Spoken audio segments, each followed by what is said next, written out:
Reliable English class Chopra या YouTube चॅनलमध्ये आपल्या सगळ्यांचे हार्दिक स्वागत. आज आपण पाहतोय इत्ता 12वीचा 2.2 इंडियन वीवर्स या पोएमचा सविस्तर अभ्यास.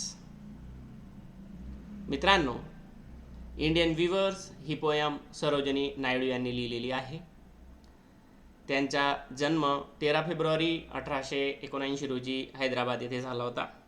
त्यांचा मृत्यू 2 मार्च 1949 मध्ये झाला होता. मित्रांनो, सरोजिनी नायडू ह्या भारतीय स्वातंत्र्य लढ्यातील एक थोर कार्यकर्त्या, प्रभावी वक्त्या व कवयित्री. त्यांचा जन्म हैदराबाद येथे एका श्रीमंत कुटुंबात झाला. त्यांचं पूर्ण नाव सरोजिनी अघोरनाथ चट्टोपाध्याय असे होते. त्यांचे वडील अघोरनाथ मूळ पूर्व बंगालमधील ब्रह्मनगर या गावचे होते. अघोरनाथ 1878 मध्ये हैदराबादला शैक्षणिक संस्था स्थापन करण्याच्या उद्देशाने आले आणि पुढे निजाम महाविद्यालयाचे प्राचार्य झाले. ते शिक्षणतज्ञ व कळकळीचे कार्यकर्ते म्हणून प्रसिद्ध होते. सरोजिनी नायडू यांच्या आई वरदा सुंदरी देवी मूळच्या बंगालच्याच. त्या बंगालीमध्ये कविता करत. सरोजिनीवर अशा सुसंस्कृत पालकांचे संस्कार लहानपणीच झाले. यातून त्यांचे कविमन घडले आणि लहानपणीच त्यांना कविता रचण्याचा छंद जडला व स्फूर्ती मिळाली. त्यांचे प्राथमिक शिक्षण घरीच खाजगीरित्या झाले. वयाच्या 12व्या वर्षी त्या मद्रास प्रदेशात मॅट्रिक परीक्षेत पहिल्या आल्या. त्यानंतर सुमारे 3 वर्ष प्रकृती ठीक नसल्याने त्या घरीच राहिल्या. निजामांची छात्रवृत्ती घेऊन पुढे त्या इंग्लंडला उच्च शिक्षणासाठी गेल्या. लंडन आणि केम्ब्रिज येथे थोडे शिक्षण घेतल्यानंतर प्रकृतीच्या अस्वास्थ्यामुळे अर्धवट शिक्षण सोडून इटली पाहून त्या मायदेशी परतल्या. पण या वास्तव्यात त्यांचा एडमंड गॉस या इंग्रज साहित्य समीक्षकाशी चांगलाच परिचय झाला. त्यांनी आपल्या काही कविता त्यास दाखविल्या आणि पुढील काव्यलेखनात गॉस यांचे त्यांना चांगलेच मार्गदर्शन लाभले. द गोल्डन थ्रेशहोल्ड या त्यांच्या पहिल्या काव्यसंग्रहास गॉस यांनी प्रस्तावना दिली आणि हा काव्यसंग्रह त्यावेळच्या साहित्य क्षेत्रात चांगलाच गाजला. कोणता काव्यसंग्रह? Golden threshold.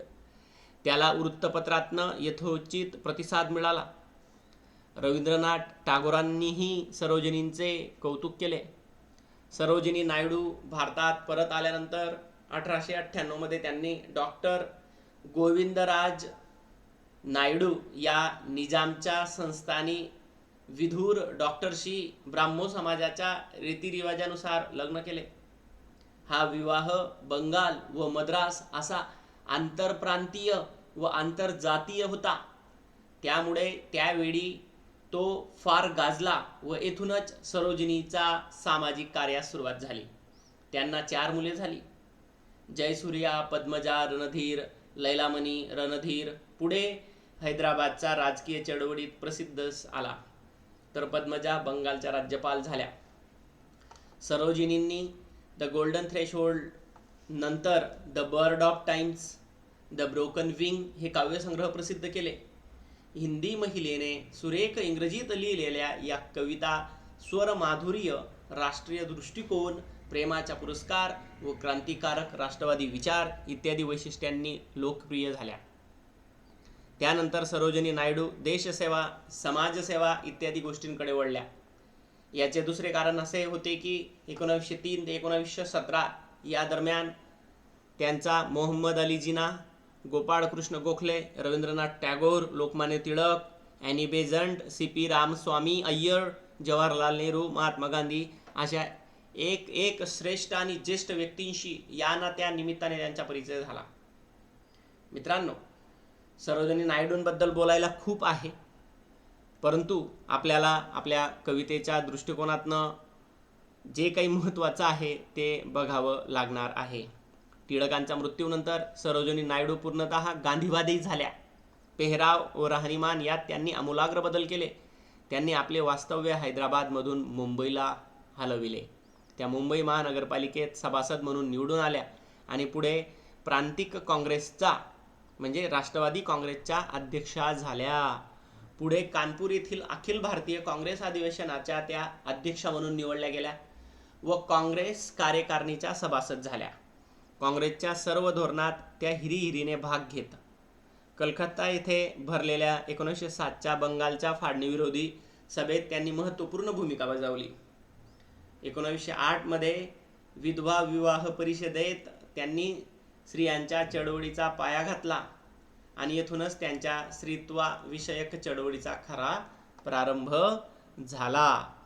विद्यार्थी मित्रांनो, संबंधित जी पोयम आहे या पोयममध्ये सरोजिनी नायडू यांनी जीवनाच्या 3 टप्प्यांचं वर्णन केलेलं आहे. अतिशय सुंदर आणि खूप सखोल अर्थ असलेली ही पोयम आहे मित्रांनो. या पोयममध्ये त्यांनी भारतीय विणकर यांची कहाणी सांगितलेली आहे. दिवसाच्या 3 प्रहरी ते 3 प्रकारचे वस्त्र ही विणत असतात. विणकरांच्या कलानिर्मितीतून मनुष्याच्या जीवनाचे 3 टप्पे त्यांनी प्रतिकात्मक रूपात या कवितेत उद्धृत केलेले आहेत. भल्या सकाळी विणकर नवजात बालकासाठी छानसे निळ्या रंगाचे अंगडे टोपडे म्हणजे झगे विणताना दिसतात. संध्याकाळी हे विणकर राणीसाठी सुंदर चमकदार मोरपिशी रंगाचा लग्नाचा पोशाख तयार करताना कवयित्रीला दिसतात. तर रात्री शीतल चंद्रप्रकाशात विणकर गंभीरपणे मृत व्यक्तीसाठी शुभ्र धवल प्रेत वस्त्र तयार करताना दिसतात. दिवसाचे हे 3 प्रहर म्हणजे बालपण, तारुण्य आणि वृद्धावस्था या जीवनाच्या 3 टप्प्यांचे प्रतीक आहेत. दिवसाच्या या प्रत्येक प्रहरात विणकर जीवनाच्या प्रत्येक टप्प्यासाठी आवश्यक असलेले कपडे तयार करतात. पहाटेच्या वेळी नव्या जन्मलेल्या बाळासाठी, रम्य सायंकाळी नववधूसाठी आणि अंधाऱ्या रात्रीच्या थंड प्रहरी मृत व्यक्तीसाठी.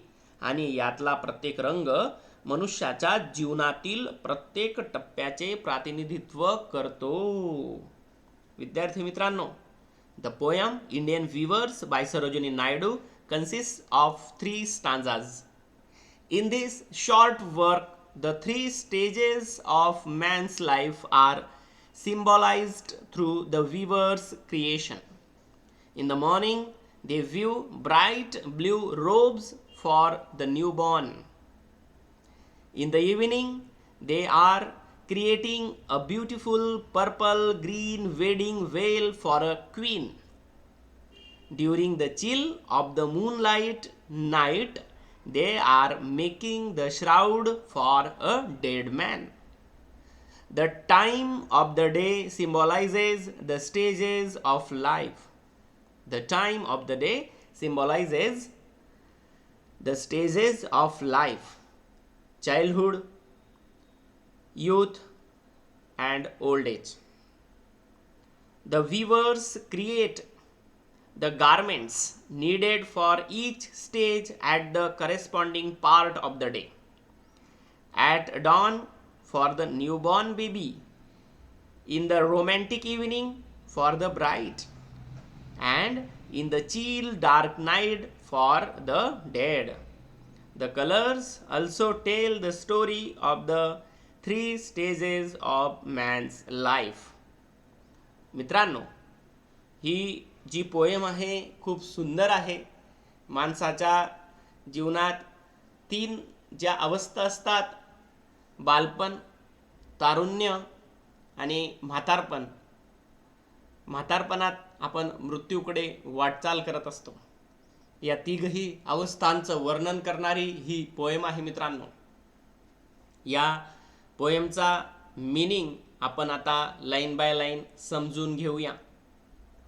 Weavers weaving at break of day. Why do you weave a garment so gay? Blue as the wing of Halcyon wild. We view the robes of a newborn child. Weavers weaving at break of day. At break of day in the morning, at dawn. Break of day म्हणजे at dawn, सकाळी. Weavers, जे weavers आहेत ते सकाळी सकाळी विणकाम करतायत आणि त्यांना सरोजिनी नायडू प्रश्न विचारतात, why do you weave a garment so gay? तुम्ही गारमेंट एवढं चांगलं सुंदर आनंदाने का विणतायत? Blue need as the wing पंख of a halcyon wild. Halcyon म्हणजे काय मित्रांनो? Kingfisher, a bird which has bright colourful plumes. Halcyon किंवा याचा उच्चार आपण हॅलिअन असा पण करू शकतो मित्रांनो. हॅलिअन म्हणजे काय? चमकदार रंगीबेरंगी पिसे असणारा किंगफिशर पक्षी. हॅलिअन म्हणजे काय? चमकदार रंगीबेरंगी पिसे असणारा किंगफिशर पक्षी. त्याच्याप्रमाणे तुम्ही एवढे सुंदर वस्त्र का विणतायत? तर ते सांगतात, we view the robes. We view आम्ही विणतोय. रोब्स म्हणजे वस्त्र of a new born child. नवीन जन्मलेल्या बाळाचे वस्त्र आम्ही विणतोय म्हणे. तर पहिल्या कडव्यामध्ये कवयित्रीने जेव्हा त्यांना प्रश्न विचारला की why do you weave a garment so gay, एवढ्या आनंदाने तुम्ही वस्त्र का विणतायत, तर त्यावेळेस त्या जे विणकर आहेत त्यांनी काय उत्तर दिलं की म्हणे आम्ही नवीन जन्मलेल्या बाळासाठी हे वस्त्र विणतोय. त्याच्यानंतर मित्रांनो पुढच्या कडव्यामध्ये कवयित्री पुन्हा त्यांना विणताना पाहते आणि विचारते, weavers weaving at fall of night. At fall of night means at the evening म्हणजे संध्याकाळी. जे विणकर असतात ते विणकाम करत असतात संध्याकाळी. त्यावेळेस कवयित्री सरोजिनी नायडू पुन्हा त्यांना प्रश्न विचारते, Y do you weave a garment so bright? Y do you view, तुम्ही का विणतायत? अ गारमेंट म्हणजे वस्त्र, सो ब्राईट एवढं तेजस्वी, एवढं प्रखर वस्त्र का विणतायत तुम्ही? काय कारण आहे एवढं सुंदर चमकदार वस्त्र तुम्ही विणण्याचं तुमचं कारण काय आहे? Like the plumes of A peacock म्हणजे मोरपिशी रंगाचा. जे मोरांचे जे पीस असतात, येतं एक लक्षात, पर्पल आणि ग्रीन कलरचे. पर्पल आणि ग्रीन कलरचे जे त्याचे पीस असतात त्यासारखे एवढे सुंदर वस्त्र तुम्ही का विणतायत? असा प्रश्न कवयित्रीने दुसऱ्या कडव्यामध्ये त्यांना विचारला. तर ते उत्तर देतात, we view the marriage veils of a king.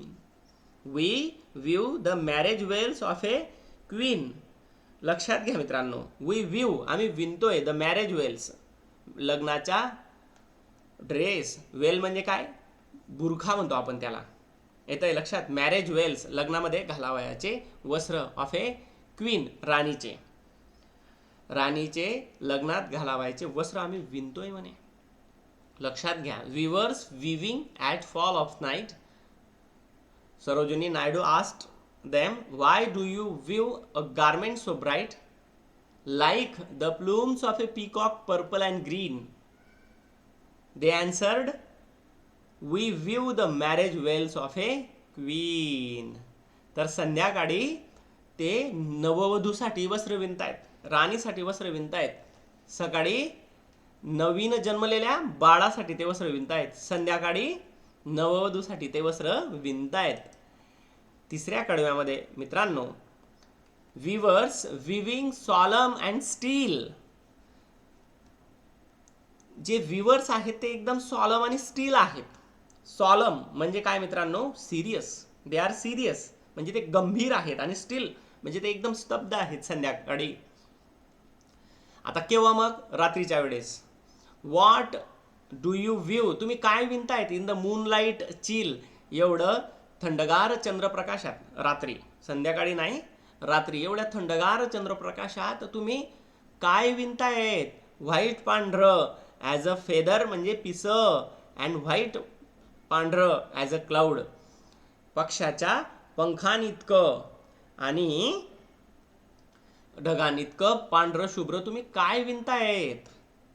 तर त्यावेळेस सांगतात ते म्हणे, we weave a dead man's, मेलेल्या माणसाचे फ्युनरल अंत्ययात्रेचा.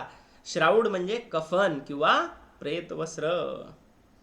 श्राउड म्हणजे काय मित्रांनो? अ cloth in which a dead person is wrapped. A cloth in which a dead person is wrapped म्हणजे आम्ही अंतवस्त्र म्हणजे अंतसमयी मेलेल्या व्यक्तीला जे वस्त्र घातलं जातं ना ते आम्ही विणतोय म्हणे. मित्रांनो, weavers viewing solemn and steel. What do you view in the moonlight chill? White as a feather and white as a cloud, we view a dead man's funeral shroud. भारतीय विणकर ही सरोजिनी नायडू लिखित 3 कडव्यांची कविता आहे मित्रांनो. विणकरांच्या कलाकृतीतून मनुष्याच्या जीवनाचे 3 टप्पे त्यांनी प्रतिकात्मक रूपात या कवितेत सादर केलेले आहेत. भल्या सकाळी विणकर नवजात बालकासाठी छानसे निळ्या रंगाचे झगे विणताना दिसतात.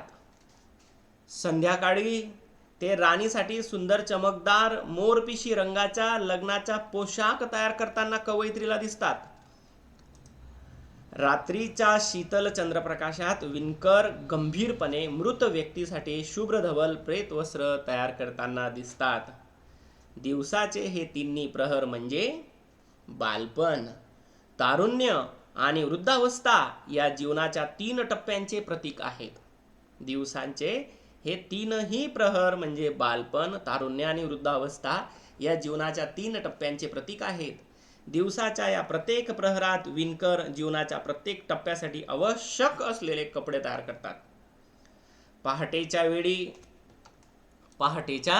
वेळी नव्या जन्मलेल्या बाळासाठी, रम्य सायंकाळी नववधूसाठी आणि अंधाऱ्या रात्रीच्या थंड प्रहरी मृत व्यक्तीसाठी. आणि यातला प्रत्येक रंग मनुष्याच्या जीवनातील प्रत्येक टप्प्याचे प्रतिनिधित्व करतो. मित्रांनो, अतिशय सुंदर अशी पोयम आहे. आपल्याला ही पोयम खूपच आवडेल. या पोयममध्ये जे रायमिंग वर्ड्स आहेत मित्रांनो ते आहेत डे गे वाईल्ड चाइल्ड. डे गे वाईल्ड चाइल्ड. त्याच्यानंतर night bright green queen. Night bright green queen. त्याच्यानंतर तिसऱ्या कडव्यामध्ये आहेत स्टिल चिल क्लाउड श्राउड. अशा पद्धतीने ते रायमिंग वर्ड्स देण्यात आलेले आहेत. आता आपण पाहतोय या कवितेत आलेले फिगर्स ऑफ स्पीच. मित्रांनो, पहिल्या कडव्यामध्ये जी तिसरी ओळ आहे blue as the wing of A हेलिकन wild, याच्यामध्ये सिमिली हा फिगर ऑफ स्पीच आहे. तुम्हाला माहिती आहे मित्रांनो, कवितेच्या ओळीमध्ये जर का लाईक, ॲज, सो या शब्दांचा वापर झाला असेल तर तिथे सिमिली हा अलंकार होत असतो. तर पहिल्या कडव्यामधली तिसरी ओळ, त्याच्यानंतर दुसऱ्या कडव्यामधली पण तिसरी ओळ like the plumes of A peacock purple and green, याच्यात पण सिमिली हा अलंकार आहे. त्याच्यानंतर तिसऱ्या कडव्यामधली पण तिसरी ओळ white as a feather and white as A cloud, याच्यात पण सिमिली हा फिगर्स ऑफ स्पीच आहे.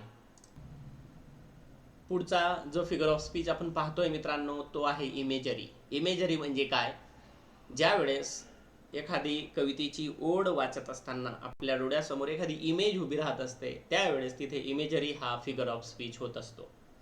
फॉर एक्झाम्पल, पहिल्या कडव्यामध्ये पहिल्या ओळीच्या शेवटी ब्रेक ऑफ डे म्हणजेच पहाटेचं चित्र आपल्या नजरेसमोर, इमेज आपल्या नजरेसमोर उभे राहत असते म्हणून तिथं ब्रेक ऑफ डे, इथे आपण इमेजरी हा फिगर ऑफ स्पीच घेतलेला आहे. त्याच्यानंतर न्यू बॉर्न चाइल्ड, एक इमेज उभी राहते त्या बाळाची आपल्या नजरेसमोर म्हणून तिथे पण इमेजरी हा फिगर ऑफ स्पीच होतो मित्रांनो. त्याच्यानंतर फॉल ऑफ नाईट म्हणजे संध्याकाळची इमेज आपल्या नजरेसमोर येत असते. त्याच्यानंतर पर्पल अँड ग्रीन, एक इमेज आपल्या नजरेसमोर येत असते.